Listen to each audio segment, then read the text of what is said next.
और इसी बीच राजधानी जयपुर से एक बड़ी खबर है। दरअसल अक्षय पात्र चौराहे पर जयपुर में कल जो सीएम के काफिले में हादसा हुआ था, उसमें एक नई अपडेट सामने आई है। इस हादसे में अब तक 2 लोगों की मौत हो गई है।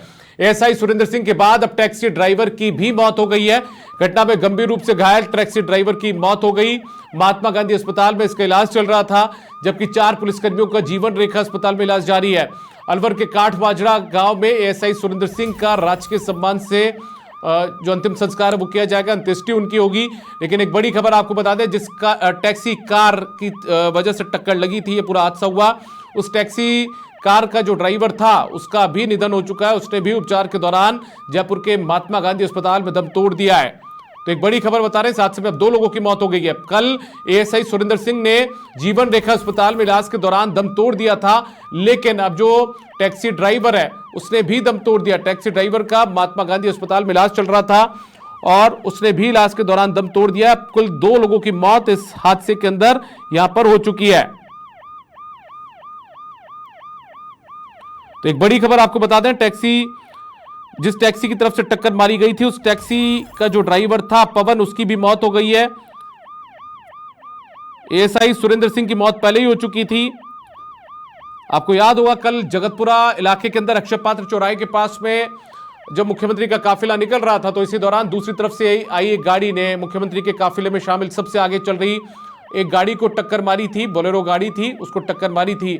लेकिन इस दौरान टक्कर मारने से पहले जब रॉन्ग साइड ये शख्स गाड़ी लेकर आया, तो इसे रोकने की कोशिश सुरेंद्र सिंह एएसआई ने की थी, लेकिन सुरेंद्र सिंह को भी टक्कर इस टैक्सी ड्राइवर ने मार दी थी। अब उसकी भी डेथ हो गई है।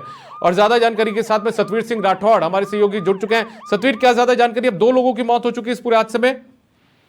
जी देखिए, बिल्कुल जिस तरीके से ये पूरा जो हादसा है कल का है, जब मुख्यमंत्री का जो काफिला है वो यहाँ से गुजर रहा था, उसी दौरान बीच में से रोंग साइड से एक कैब चालक वहां से स्पीड में आता है और उसके बाद में काफिले के अंदर घुस जाता है। और वहीं पर अगर कल की बात करें तो इस पूरे हादसे के अंदर जहाँ पुलिसकर्मी भी जो घायल है वो यहाँ पर हुए थे। एएसआई जो सुरेंद्र सिंह है और उनको भी यहाँ पर गंभीर अवस्था के अंदर जो जीवन रेखा अस्पताल है वहाँ पर भर्ती कराया गया था, जहाँ पर देर रात उनकी जो डेथ है वो यहाँ पर हो गई थी। जिसके बाद में अब ये इस मामले के अंदर जो कैब चालक था उसका महात्मा गांधी अस्पताल में जो इलाज है वो यहाँ पर चलता हुआ नजर आ रहा था। गंभीर हालत में उसका जो इलाज है वो चल रहा था, क्योंकि उसके भी कई जगह जो गंभीर चोटें यहाँ पर आई थी। जिसके बाद में आज अभी कुछ देर पहले ही महात्मा गांधी के अंदर उस कैब चालक ने भी यहाँ पर दम है वो तोड़ दिया है। तो अभी पूरे मामले के अंदर अभी 2 जनों की जो मौत है वो यहाँ पर हो चुकी है। फिलहाल पूरे मामले की जो जांच है वो पुलिस के जो आला अधिकारी है वो यहाँ पर कर रहे हैं, क्योंकि देखिए जब काफिला गुजरता है उसके बीच में से अगर जो रोंग साइड से गाड़ी आती है तो सबसे बड़ी सुरक्षा की जो बात है वो यहाँ पर सामने आती है कि सुरक्षा किस तरह से, क्योंकि